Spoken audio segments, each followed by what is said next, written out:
Story: The Missing Piece. It was her first day at a new school, and Priya was so nervous. Dad had packed her favorite lunch, but she didn't think it would help. The school was much bigger than her old one. There were so many new faces, and she didn't know anyone. "What do you call a bear with no teeth?" someone asked from behind her. Priya didn't answer. She was too nervous to speak. "A gummy bear," the voice chirped. A hand appeared, offering a bag of colorful sweets. Priya reached in and pulled out a red one. "Yuck!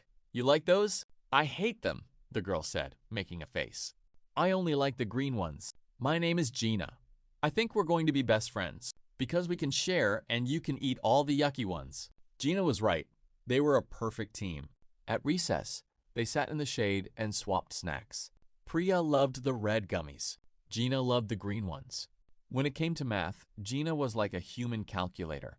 She could solve problems before the teacher even finished writing them on the board. "How do you do it?" Priya asked, staring at a page of jumbled numbers. "Numbers just look like a game to me," Gina laughed, showing Priya a trick to find the answer.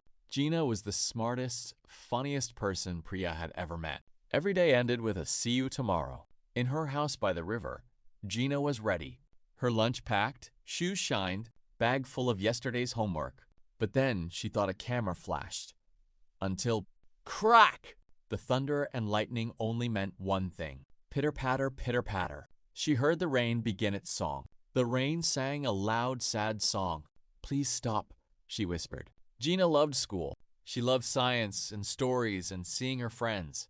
But she knew what the rain meant. Splat, splat, spatter.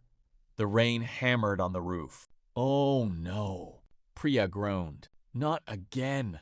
Priya hated the rain. It made her hair frizzy. It made her socks soggy. "Do I have to go to school, Papa?" she whined. "The puddles are huge." Priya's dad handed her an umbrella. "The rain is just water, Priya," he said with a smile. "You have your boots. You'll be fine."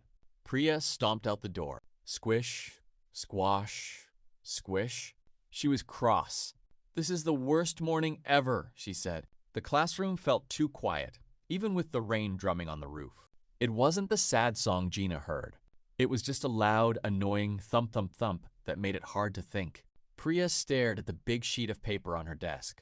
Today was teamwork day. They were supposed to solve the mystery of the jumbled numbers together.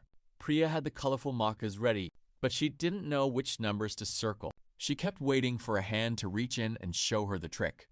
"Where's Gina?" Priya hissed, looking at the empty space beside her. "She's the only one who knows how to start this." "On rainy days, Gina doesn't come to school," Latu said from the next table. He didn't even look up from his book. Priya looked at the empty chair. The perfect team was broken, and the giant fraction puzzle felt impossible. The rest of the day was as gray as the clouds. Lunchtime felt like forever, and Priya just wanted to go home. Priya sat alone, picking at her food. Without Gina's jokes and her bright drawings, school felt like a black and white movie. "I have to see her." "Papa," Priya said as soon as she climbed into her dad's truck after school. She was irritated that the rain had ruined her day, but she was mostly worried about her friend. "We have to check on Gina." Dad's truck splashed through the puddles. Dad was still in his construction clothes, smelling like sawdust and sweat. "The river is high today, Priya," Dad warned. When they reached the bank, Priya saw Gina sitting on her porch across the water. She looked small and quiet, staring at the rushing brown river that sat between her and the road. There were no jokes today, just the sound of the water. That night, Priya couldn't stop thinking about the river. Why doesn't she just come anyway? She asked her mum. "Sometimes she does," Mum said softly. "But the mud is so deep that everything gets ruined. She has to carry a spare set of clothes and change at school. Because she gets soaked to the bone, it's just trying to cross. It's a very long, wet day for a math quiz." Priya felt a lump in her throat. She had complained about frizzy hair. Gina was fighting a flood. The next day was sunny. When Priya saw Gina at her desk, she didn't wait for a gummy bear. "My dad can build things," Priya said breathlessly. "He has the wood and the tools, but he doesn't know the river like you do. Will you help us build a bridge?" "A real one?" Gina's eyes lit up. She grabbed her graph paper and a pencil. "I've already been drawing it in my head," she whispered. "But Priya, it's not just me. I know others who stay home when the weather gets bad. If we're going to do it, we have to do it for everyone. We have to do it right."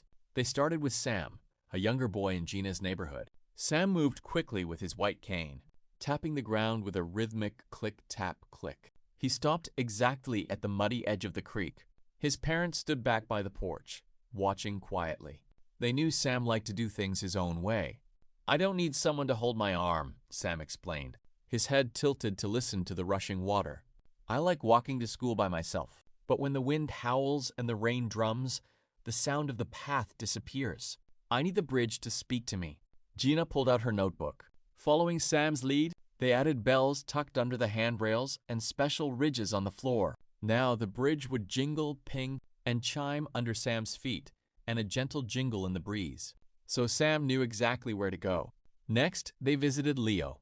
Leo had a very large, specialized chair with big, sturdy tires for getting home on the rocky path. He looked at the old, narrow logs crossing the creek near his house and knew exactly what was wrong. "The logs aren't the problem," Leo said, pointing to his wheels. "It's the space. I need a path that matches my tires." Gina and Leo compared measurements. "We'll make it as wide as a small road," Gina promised. They didn't just build a bridge. They built Leo's design. He could zoom across without ever having to peek over the edges. Leo had space on his new bridge. Maya lived the furthest away. She knew every inch of the long path, but it was a long way and she often needed to rest. "I don't need a ride," Maya explained to Priya's dad. "I just need a place to pause. If the bridge had a seat, I could make it all the way on my own." Priya's dad nodded. "You've got the plan, Maya. We've just got the hammers." They listened to Maya and built wide, sturdy benches right into the middle of the bridge. It became Maya's favorite spot. She could sit comfortably, catch her breath, and watch the dragonflies dance over the water while she stayed completely dry. Ben loved school, but he knew that gray days made the world look like a blur. He didn't need someone to lead him. He just needed a landmark. "If the bridge was bright," Ben suggested, "I could follow the color myself, even in the thickest rain." Gina knew Ben was right. "We'll make it a color that fights the clouds." They painted the entire bridge a glowing, brilliant orange with bright yellow stripes. Even on the gloomiest morning, Ben saw his sunshine path from far away. He didn't need a guide. He just needed his bridge to stand out. Sita didn't look for landmarks. She used her feet to read the world. "I know the way," Sita said, "but the mud hides the edges. I need the ground to tell me where the center is." Sita showed Gina and Priya where the path usually got confusing. They used her ideas to create a Sita's map on the bridge floor. They made the middle rough and grippy like sandpaper, while the edges were smooth, polished wood. Now Sita's feet gave her all the information she needed to cross with ease. Koro was the final expert. He was deaf and knew the river better than anyone. "I can see when the water is angry," Koro signed to Gina. "But I need a way to tell everyone else, and a sign I can see from my porch." Koro and Gina designed a tall pole with a mechanical flag system. When the river rose too high, the water pushed a lever that made a big red flag pop up with a snap. Koro didn't need to hear the danger. He had designed a system that kept him and his whole village safe and informed. Gina was always good at solving puzzles. She could see where the numbers went and how the shapes fit together. But this was the biggest puzzle she had ever seen. Every weekend for the whole term, the school turned into a construction site. It wasn't just Priya's dad. The whole community came. Teachers, parents, and students carried timber and hammered nails. They weren't just building over water. They were following the blueprints the kids had drawn.